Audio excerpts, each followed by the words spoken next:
El niño de Misnévala. Me llamo Raúl, soy de la Ciudad de México y hace unos meses fui de vacaciones a Mérida.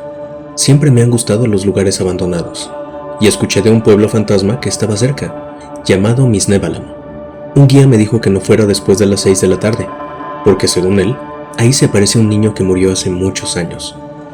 Yo pensé que eran historias para asustar turistas. Llegué al pueblo casi al anochecer.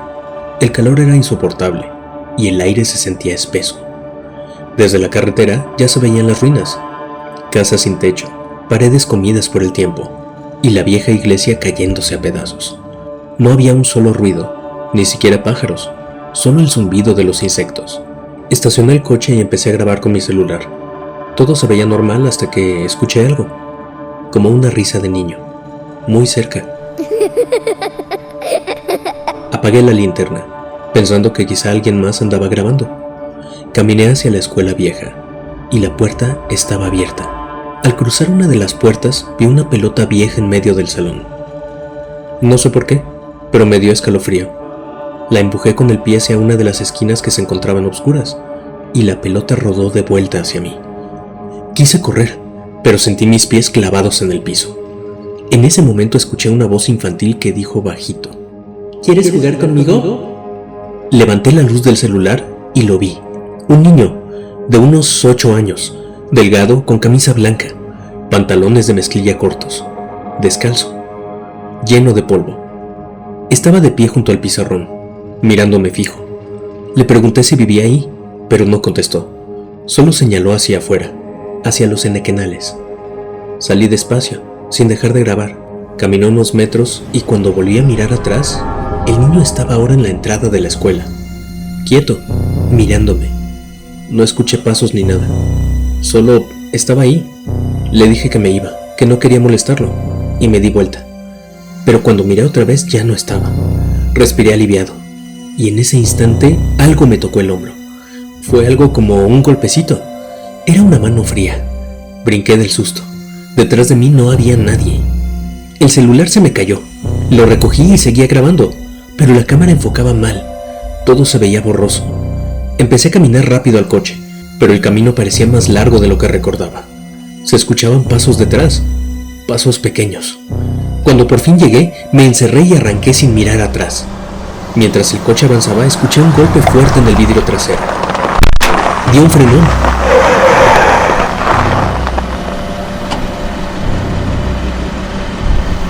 Era el niño, quieto, y juro que lo vi sonreír. Cuando regresé al hotel revisé el video. La mayor parte estaba dañada, solo se escuchaba el audio. Primero mi respiración, y luego, clarito, una voz de niño que dice: «Te dije que no era hora de jugar». Bienvenidos, narradores de la oscuridad, a Narraciones Negras. Esta noche no hay refugio posible. Las historias que escucharás vienen de distintos rincones de México, Centro y Sudamérica, pero todas comparten la misma raíz: el miedo. Desde los túneles del metro Barranca del Muerto, donde un suscriptor asegura haber visto a un hombre con colmillos esperando el último tren, hasta lo profano en una iglesia en Costa Rica, donde el mal todavía habita. Antes de comenzar, quiero agradecer a todos los que nos envían sus relatos. Sé que no es fácil revivir estas experiencias, pero aquí, en la comunidad de Narraciones Negras, no están solos. Cada historia compartida es también una advertencia para los demás. Y mientras tú escuchas, recuerda, podría ser el próximo en vivir algo que nadie más pueda explicar. Apaga las luces, ponte los audífonos y acompáñanos, porque esta noche lo que vas a escuchar podría estar más cerca de lo que imaginas.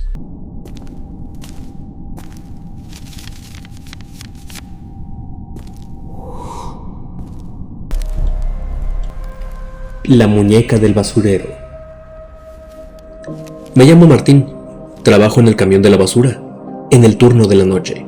Llevo más de 10 años en esto, y he visto de todo. Colchones podridos, santos rotos, ropa quemada. Pero una noche encontré algo que no debí llevarme, y desde entonces no puedo ver una muñeca sin sentir miedo. Esa vez nos tocó ruta por la colonia Doctores. Era casi medianoche. Íbamos levantando bolsas y tiraderos cuando vi algo entre los escombros de una casa vieja, una muñeca, pero no era como las que uno suele ver tiradas. Estaba limpia, como nueva, con un vestido blanco y planchadito, y los ojos de vidrio abiertos, bien fijos. No sé por qué, pero se me hizo bonita. Pensé en mi hija, que siempre me pedía juguetes, y la eché a la parte de adelante del camión. Cuando llegué a casa, mi niña se emocionó. Tenía unos 5 años y abrazó la muñeca como si hubiera sido suya desde siempre. Mi mujer me regañó un poco, que cómo traía cosas de la basura, pero luego se le pasó. Esa noche cenamos tranquilos y nos dormimos temprano. A media madrugada, mi hija empezó a llorar. Fui a verla. Estaba temblando y señalaba la muñeca. Me dijo que le había hablado. Pensé que era un sueño. La arropé y me quedé un rato con ella. Pero al día siguiente, cuando despertamos, la muñeca no estaba en la cama. La encontramos sentada frente a la puerta, como esperándonos. Desde ahí, las cosas se pusieron raras. Mi niña ya no quería ir a la escuela. Decía que la muñeca se enojaba cuando salía. Yo trataba de no hacerle caso, pero una noche escuché risas de niña viniendo del pasillo. Aunque todos dormíamos, fui a ver y vi la puerta del baño entreabierta. Dentro, una sombra chiquita se movía. Cuando prendí la luz, no había nadie. Solo la muñeca, parada junto al lavabo. Le conté a mi compadre del camión y me dijo que era mejor tirar eso lejos, que hay gente que entierra cosas en muñecas para hacer daño, y que si uno se las lleva, también se lleva lo que vive dentro.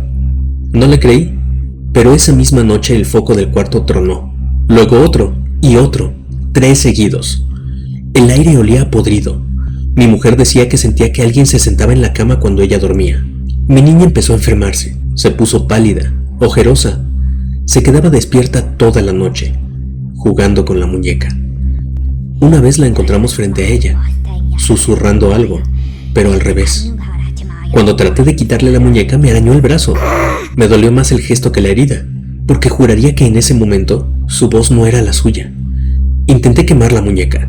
La metí en una cubeta, le eché gasolina y la prendí con el encendedor. La flama se apagó sola, 2 veces. Mi mujer gritaba que la tirara lejos, que ya no podía dormir. En la pared, esa noche amaneció una mancha negra.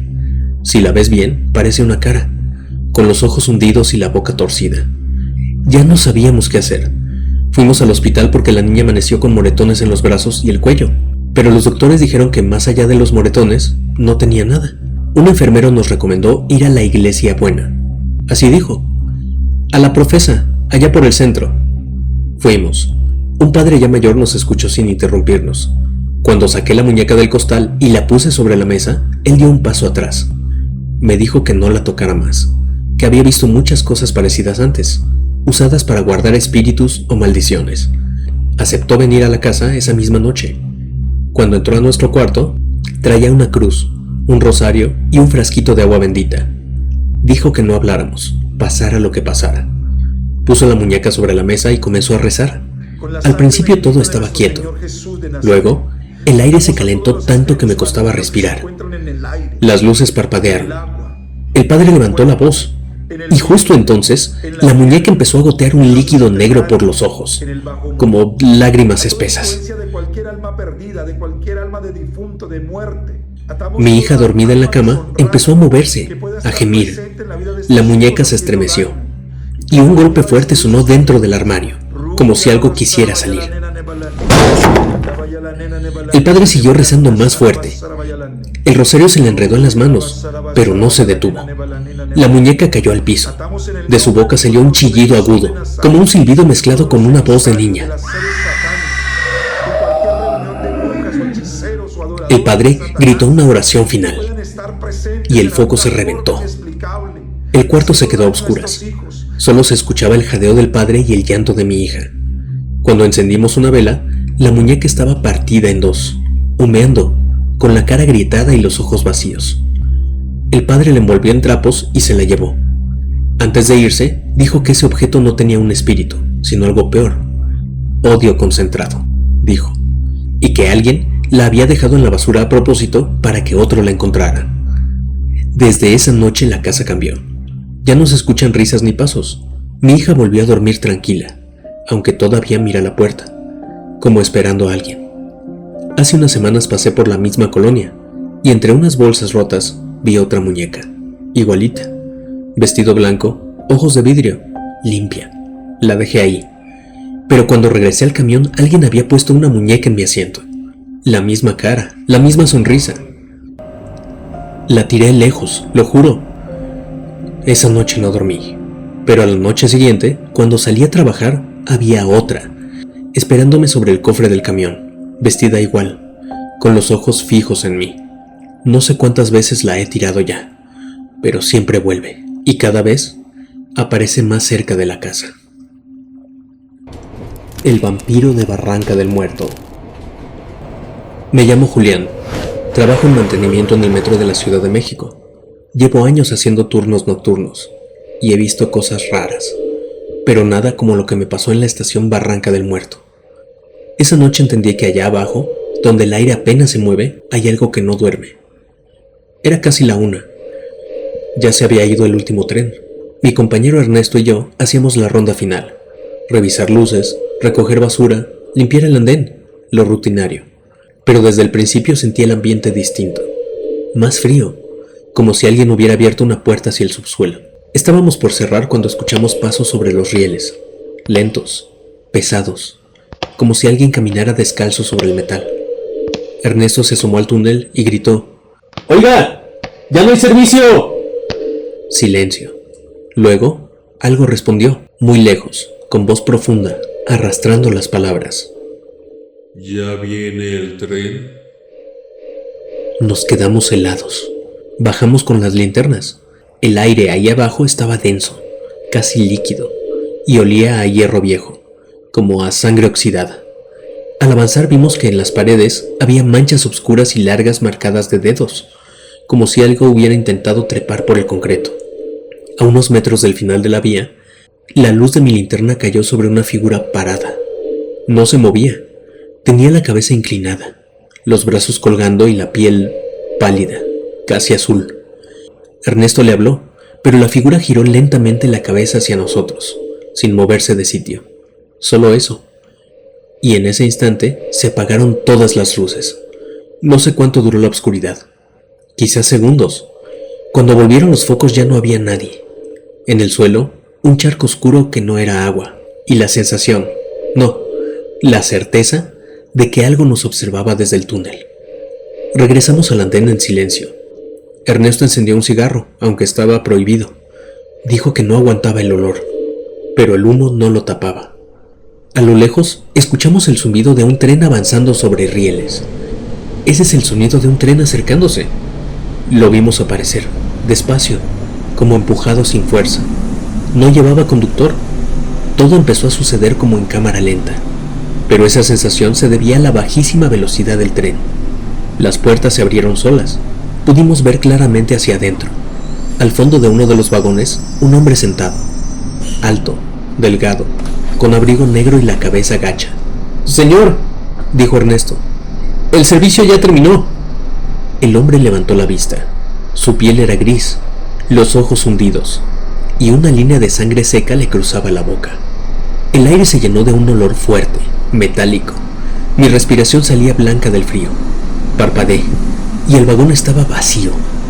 El tren terminó de pasar y nos quedamos congelados, viéndolo perderse sobre las vías a una velocidad pasmosa. Nos quedamos como para cerciorarnos de que el tren se alejara lo suficiente como para tener más lejos a ese horrible ser que acabábamos de ver. Solo un instante después reaccionamos. Nos fuimos rápido. No dijimos una palabra hasta llegar a las escaleras, pero antes de subir, escuchamos pasos detrás. 1, 2, 3, igual que los nuestros, perfectamente sincronizados. Ernesto volteó y gritó: «¡Ya! ¡Déjate ver, cabrón!». Y fue cuando la vimos, una sombra alargada en el techo del túnel, primero quieta, luego moviéndose como si se arrastrara cabeza abajo, usando manos y pies. Nos quedamos paralizados. La sombra bajó por la pared y se quedó ahí, de pie, mirando hacia nosotros. Corrimos, no recuerdo haber respirado, solo el sonido de los pasos detrás, más rápidos, más cerca. El guardia de la salida nos abrió justo cuando algo rozó mi cuello, frío, como una corriente de aire que quemaba. Caímos afuera, jadeando, con las piernas temblando. No dormí esa noche. Al día siguiente Ernesto pidió su cambio de línea. Yo intenté seguir como si nada, Pero una semana después, mientras hacía revisión en el taller, vi algo que me heló. Un vagón vacío, cubierto de polvo, y bajo el último asiento, 2 pares de huellas marcadas en el piso.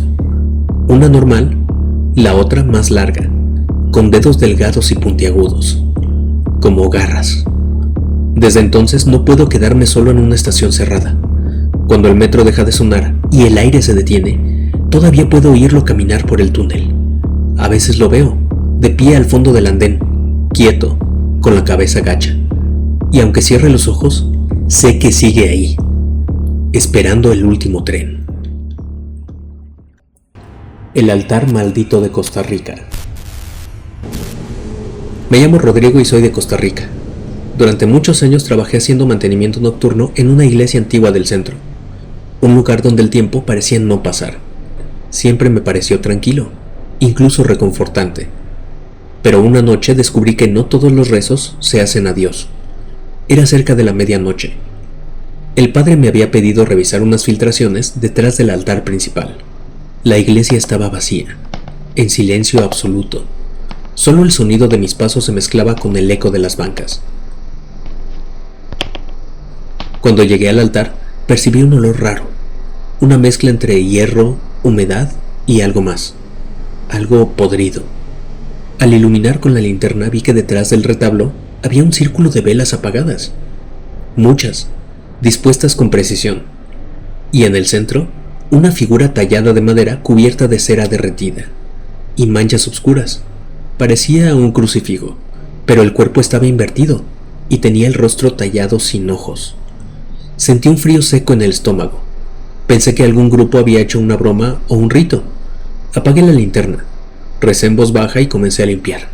Pero mientras raspaba la cera del piso, escuché 3 golpes secos en la madera del altar, justo frente a mí. Me quedé quieto. No había viento, ni movimiento.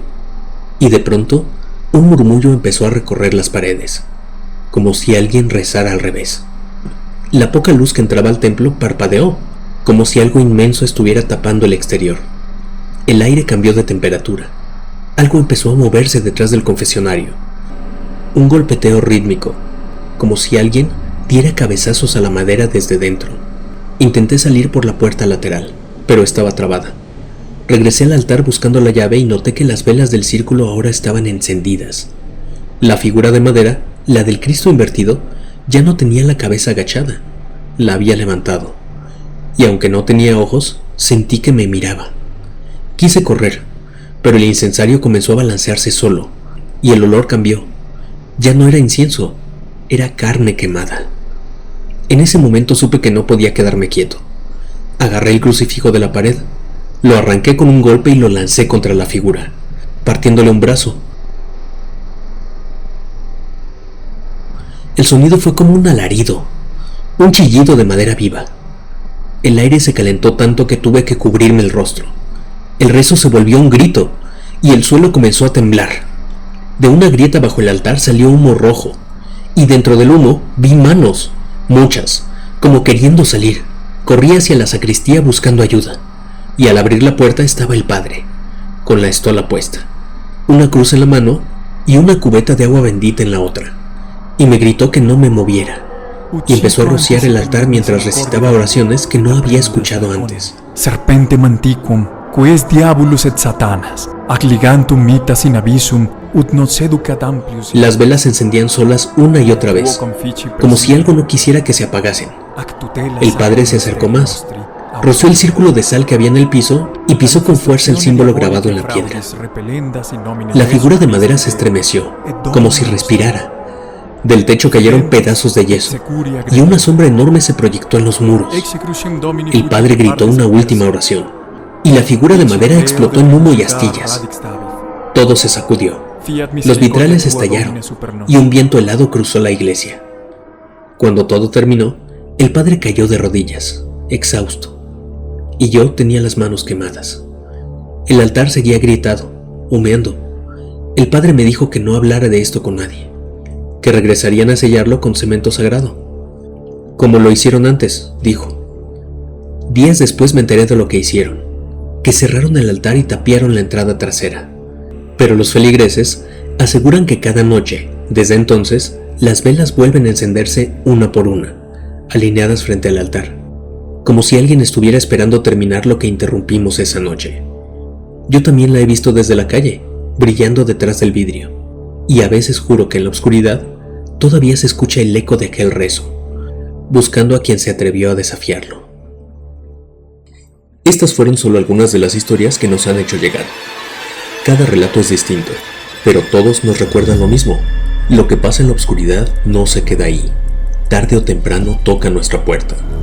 Si tú también tienes una experiencia que quieras contar o una advertencia para nuestra comunidad, envíala al correo narracionesnegras@gmail.com.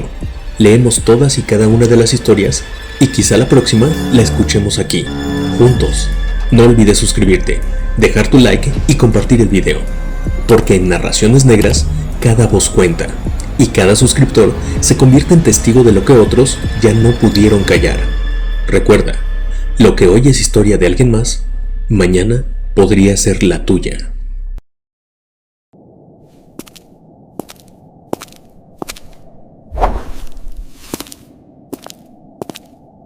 Escucha lo que habita en las sombras, en Narraciones Negras.